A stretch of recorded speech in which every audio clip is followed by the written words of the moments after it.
Welcome everyone to another installment of LISI's News, Views, and To-Dos, where we talk to legal industry professionals about what is going on in their world, how they see our industry changing and their opinions about those changes, and lastly, their advice for our audience.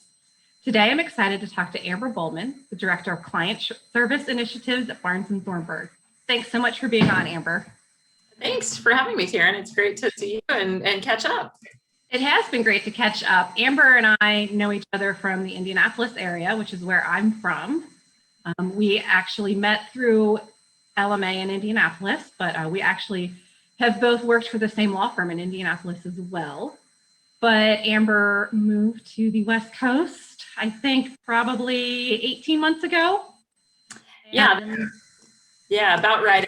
Just before Thanksgiving of 2019. So I had 4 months of sort of normal getting used to LA before the pandemic hit. So I've been here about a year and a half, but still kind of a newbie. Yeah, I can imagine that was quite the adjustment of like, ooh, I'm in a new place. Well, everything I know is like right here now, and I don't get to do all the cool fun things that LA has to offer. Precisely, but hopefully, summer for 2021 is looking better than summer of 2020. So excited to jump in and do all the things this year. That is definitely for sure. I think everyone's like, woohoo, summer. Well, we will go ahead and jump right into our questions. And my first question is, what is your news? What's going on with you?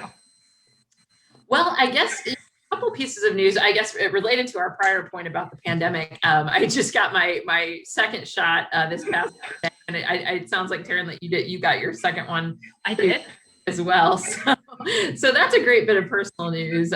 No major side effects. Everything's looking good. So, again, excited to see what the summer brings. Looking forward to lots of Dodgers games and concerts at the Hollywood Bowl and all the kind of quintessential LA activities that I couldn't take advantage of last year. But on a professional note, though, some good news that I have to share is just this spring, in the past couple of months, BTI Consulting released its client service A list, which comes out every year and sort of ranks law firms based upon feedback that they get from actual in-house counsel and buyers of legal services. So this year, our firm, Barnes and Thornburg, we jumped 19 spots just in the past year. Yeah, which was huge for us. And I'm not usually, frankly, one of these people that puts a whole lot of stock into the rankings and the super this and best that, and it's all nice to have, but not something that I tend to focus a whole lot on. But I think this recognition, just because it is it does come from sort of client feedback and direct input from buyers of our services, that just kind of resonated a little bit more with me, and it was a nice kind of validation of a number of things that our firm has been doing over the last 4 to 5 years, just to be more kind of client focused and be a better business partner to our clients. So it was a nice positive way to kind of to start the spring, and hopefully that'll continue throughout this year. Well, and that was one of the reasons I was so excited to talk to you, because part of my role at LISI is what we call client success, but it's all the same thing: client experience, client service, client success.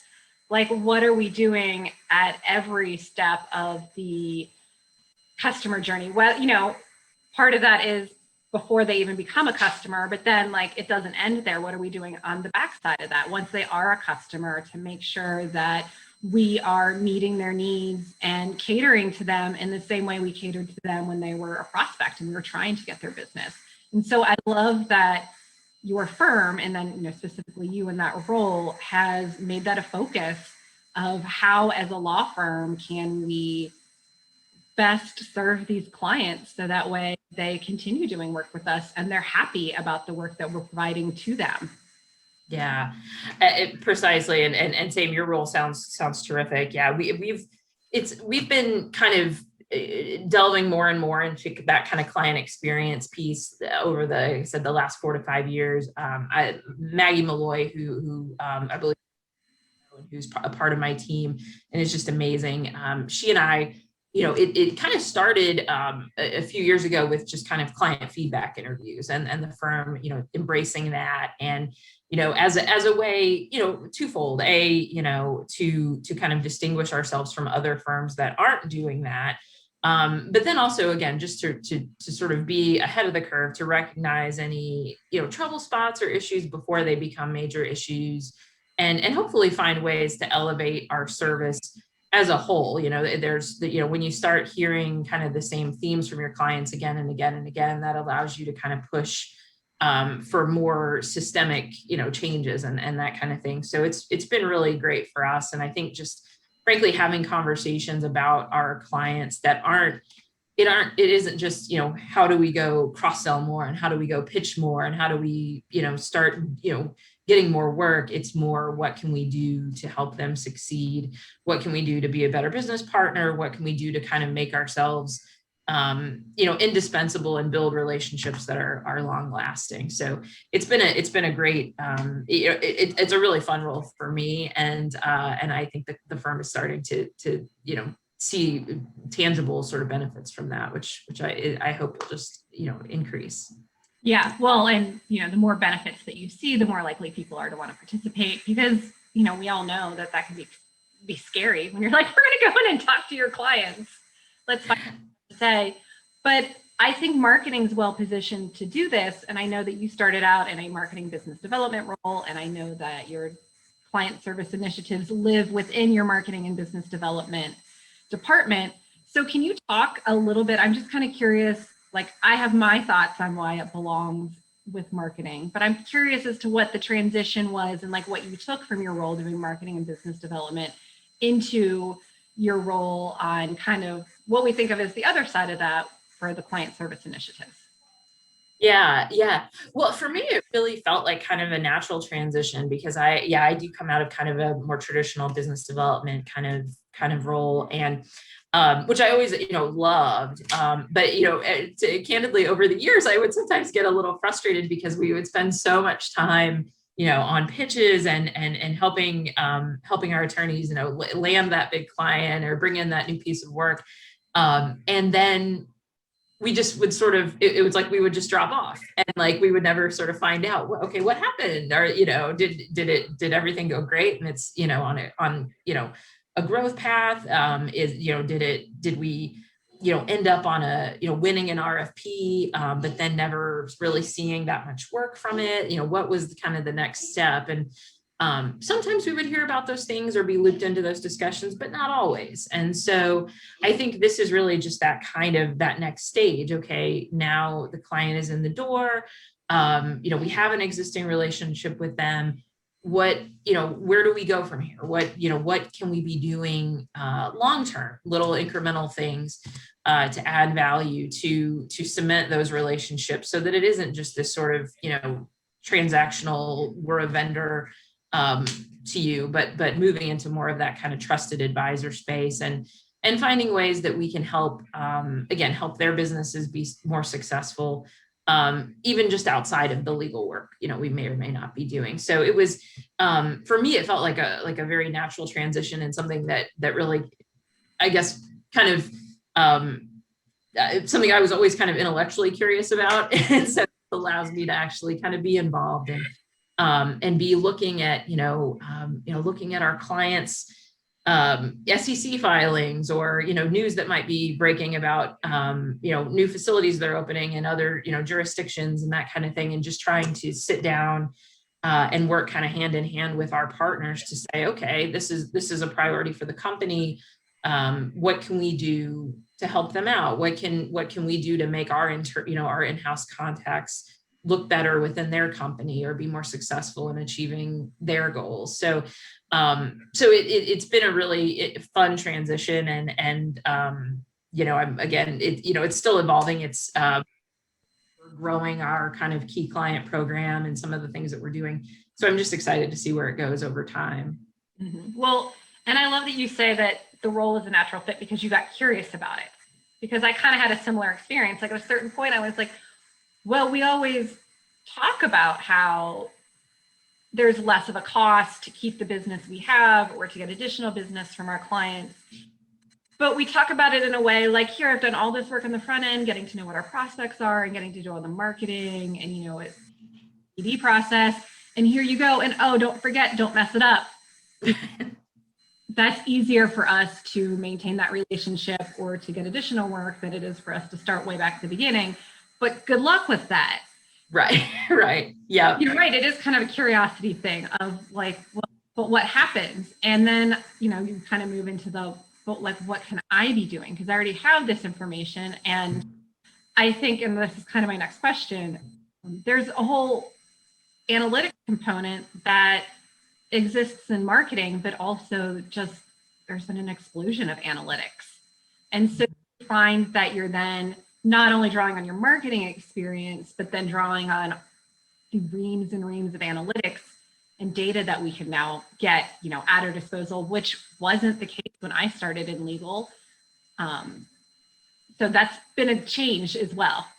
Yeah, absolutely. Yeah, it's really, it's really kind of taking a 360-degree kind of holistic view of our clients. And that's typically, when I start working with a new client, that's even though I know it's hard to get people to sit down for lengthy, meetings that are non-billable, all of that, but that's, one thing that I really push is let's start the conversation with, let's spend an hour, let's go through everything we know about the client, give me the backstory, but also let's look at what the numbers have looked like for the last, 3 to 5 years. What kind of trajectory are they on? Are we growing the amount of work that we get in one area, but losing some in others?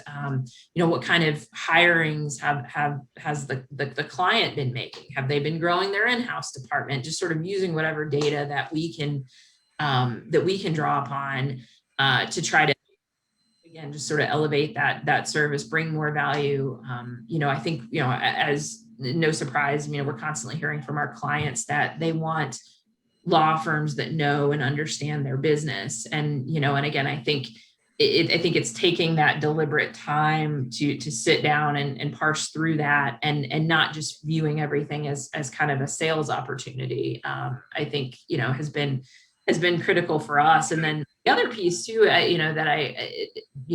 getting back to that transition from business development to client service is that, we often make, again, in our pitches and our beauty contest interviews and our RFPs, we make a lot of promises about, okay, we're gonna come in and give you 5 CLEs a year, and we're gonna have these regular debrief sessions with you to make sure that we're meeting your expectations and all of that. And we make a lot of these promises, but then I always felt like, are we always actually executing on that? We say we're going to give you a kind of a no surprises billing experience, but is that actually happening? And so I think having another body, another set of hands that can kind of, keep an eye on those big picture issues and sort of run them to ground and work with accounting and work with legal operations and just make sure that all, we're following through and executing on all the, all the great promises that we make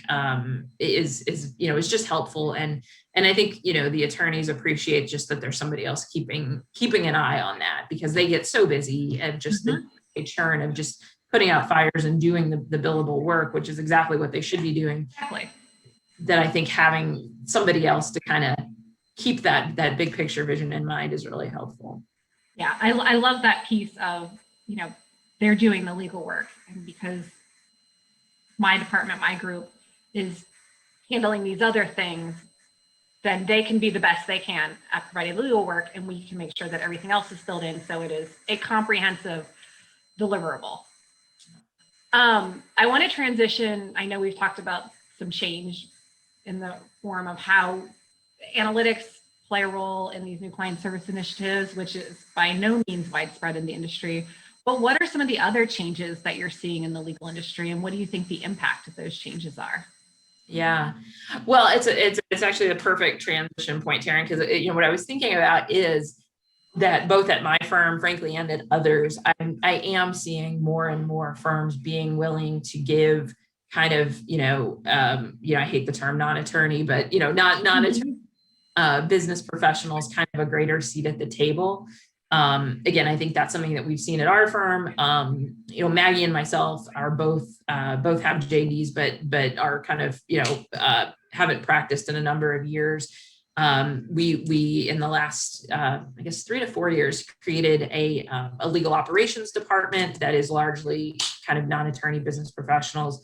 I think, I just, at our firm, we're more and more being included in those big picture kind of strategic conversations about where specific client relationships are going. And also, being given an avenue to push for changes within the firm more broadly. And I think, I've seen that with other firms through Legal Marketing Association. This year, I'm one of the co-chairs of its client value SIG. And so I've been having conversations with people at a number of firms across the country, and that's something that we're seeing. Their roles may be called a variety of things, but the overarching theme is that business professionals are being given a greater voice, and I think firms are realizing that we can add a lot of value, and put them in a position where they can spend more of their time doing the work, going out and rainmaking, etc. So I think that's been really great to see. And I think to some degree, the pandemic kind of, if there's a silver lining, it kind of fostered a little bit more of that, because I think, in the not being able to sort of travel as much or go spend as much face time with clients sort of forced a lot of firms to sort of take a step back and say, what else can we be doing to add value? So of course you saw a lot of firms really kick up the amount of thought leadership they were doing, the amount of webinars, which I think put, marketing departments and other administrative departments in a position to really shine, which has been great. And we've seen, again, kind of non-attorney professionals have more of a center role in things like lateral integration and professional development, and a lot of the things our firm's been doing on sort of social and racial justice, wellness, the list goes on. Our firm's been really great about allowing, again, kind of non-attorney professionals to lead not just be involved in those initiatives, but help lead them. And I think that's something that we're seeing more and more across the board, and I'm super excited about. Well, I love hearing that, because I feel like so much and for so long we've heard the opposite of that.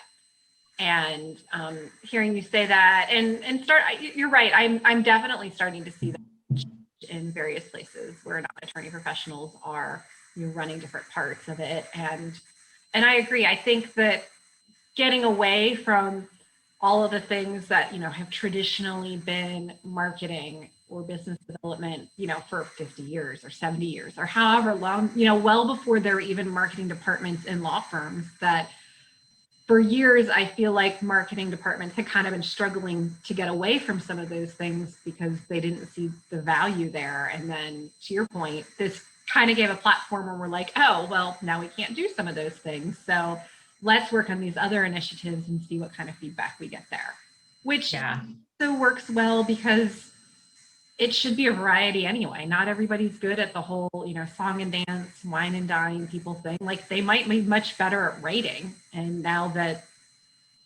they were given that opportunity, hopefully we can find a middle ground where people are doing what works best for them and works best for their clients.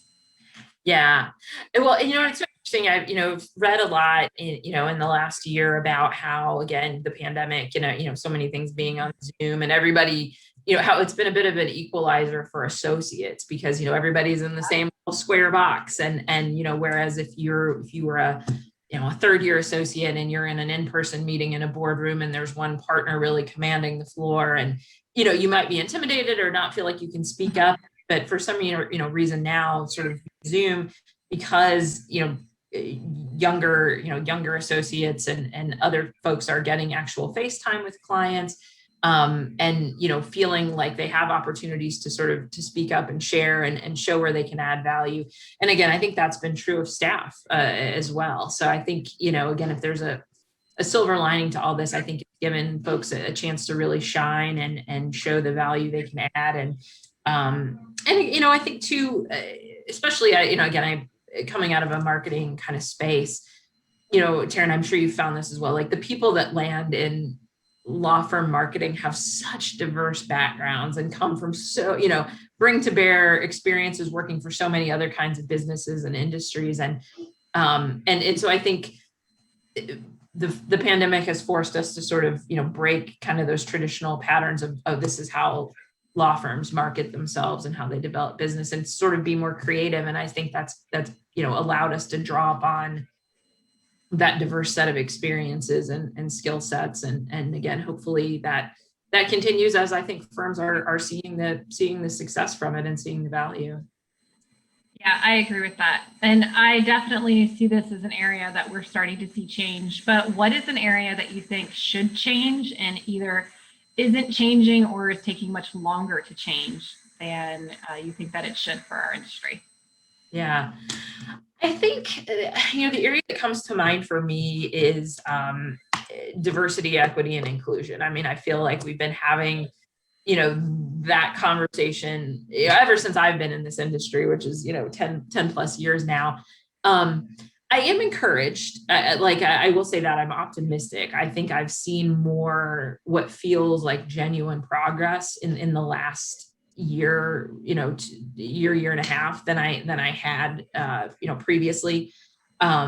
We've certainly moved from a place where it's just a function of demographics and, clients saying, give me your breakdown of what percentage of, women do you have and what percentage of people of color, and, to clients, I think, demanding genuine inclusion. And we don't just want to see your numbers. We want to see women, lawyers of color, LGBTQ lawyers,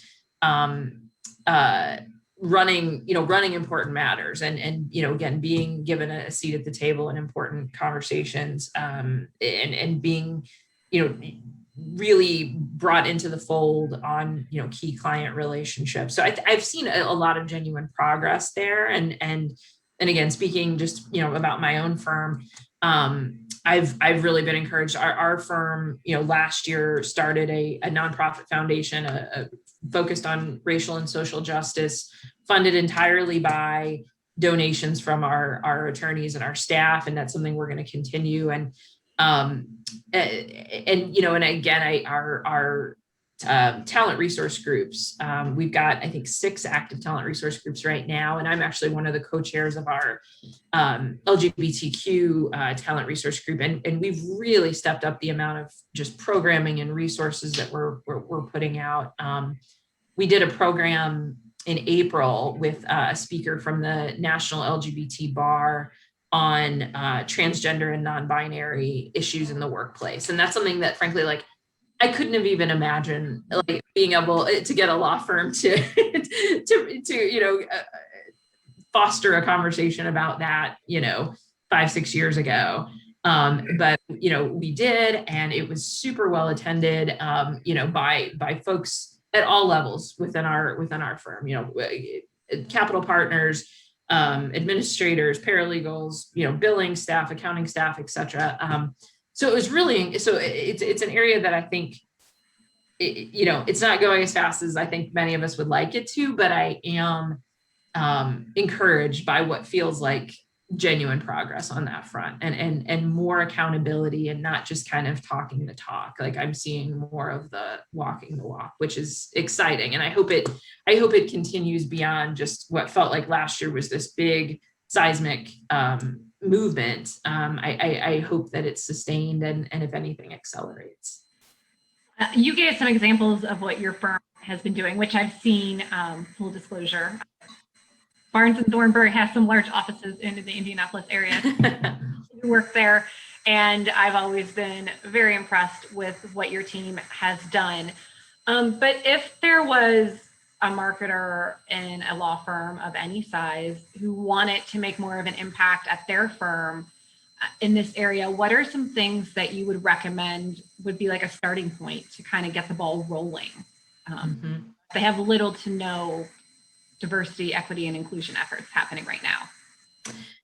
Yeah, I think in my mind, yeah, let's say if you're at a firm where they're, again, we're fortunate, we've got a capital partner who is our sort of firm, diversity partner and has been for a number of years. And so we're a little further along on this path. But I think if you're in a position where where that role doesn't exist, or maybe there's a, diversity committee, but you feel like it's not really making any genuine progress. I mean, I think there's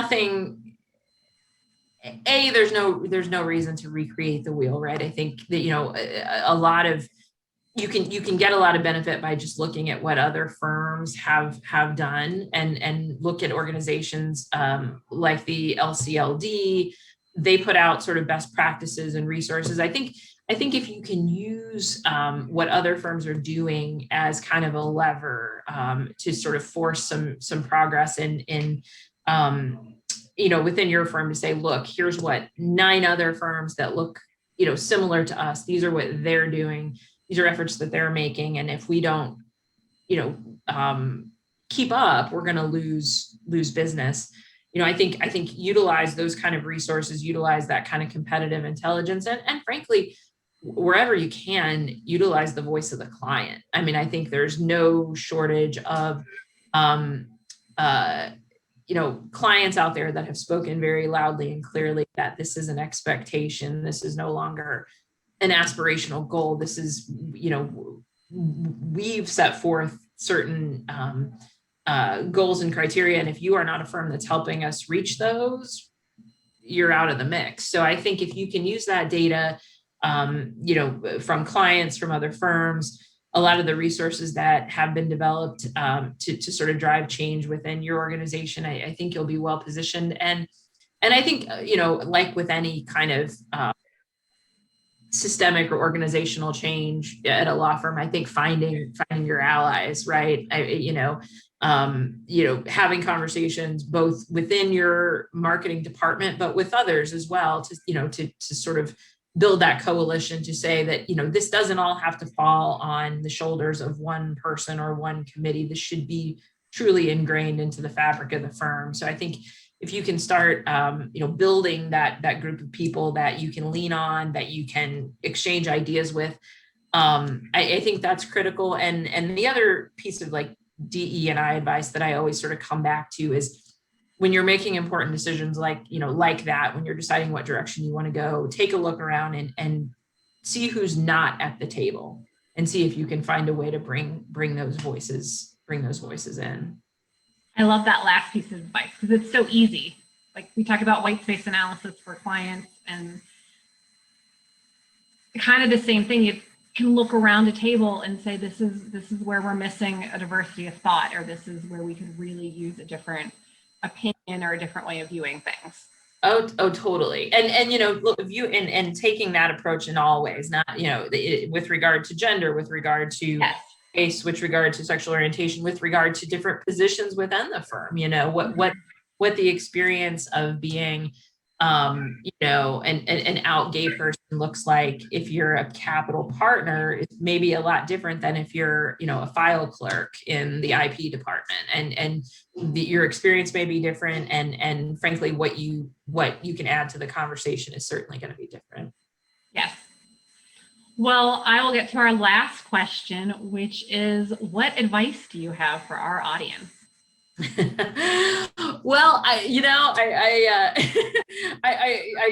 always kind of shy away from giving advice, but so I'll just say that it's probably advice to myself and, to really everyone out there, whether, you're in legal marketing, whether you are an attorney, whether you're just somebody who has an interest in this industry. I just, as we're moving back toward, some version of normal, I know I've had a lot of conversations with people who are just kind of chomping at the bit to, particularly attorneys, as soon as the client's willing to welcome me back into their office, I got to be on a plane and visiting them constantly and going 9 million miles an hour. And I know before the pandemic, I was certainly one of those people that was just go all the time. And I had a real, difficult time saying no to anything. And, I'm going to volunteer for everything. And I think, again, if there was any positive piece to the pandemic, for me, it gave me an opportunity to kind of step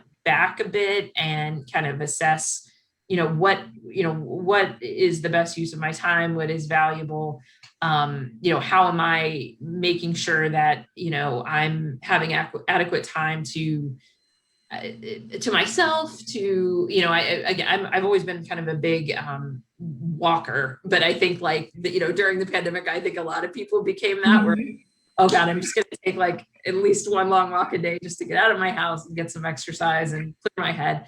So I think, and again, I say this all from a position of privilege, because I don't have kids. I wasn't doing Zoom school. I wasn't having to take care of an elderly parent or anything. But I think if you were able to establish some sort of balance, during the pandemic, when we couldn't all just be going a zillion miles an hour, I think, I personally am going to try to retain that and, kind of, strive for that balance that maybe I was kind of missing before, to be honest. And, we've all been reading, I think, a lot and seeing a lot about burnout and mental wellness and that kind of thing. And so I think even, when as restrictions get lifted and, we suddenly can travel a little more freely again and things open back up to full capacity, all of that, I think if I have a piece of advice, it's just to still, keep whatever balance you've been able to establish for yourself, or whatever boundaries. If you got in the habit of just like, I'm going to stop looking at my, at my email at 7:30, if you can, try to keep doing that. I think that's good advice for us. And I think that feeling of having to slow down a bit was good for a lot of us. And I hope we can, continue that to some extent.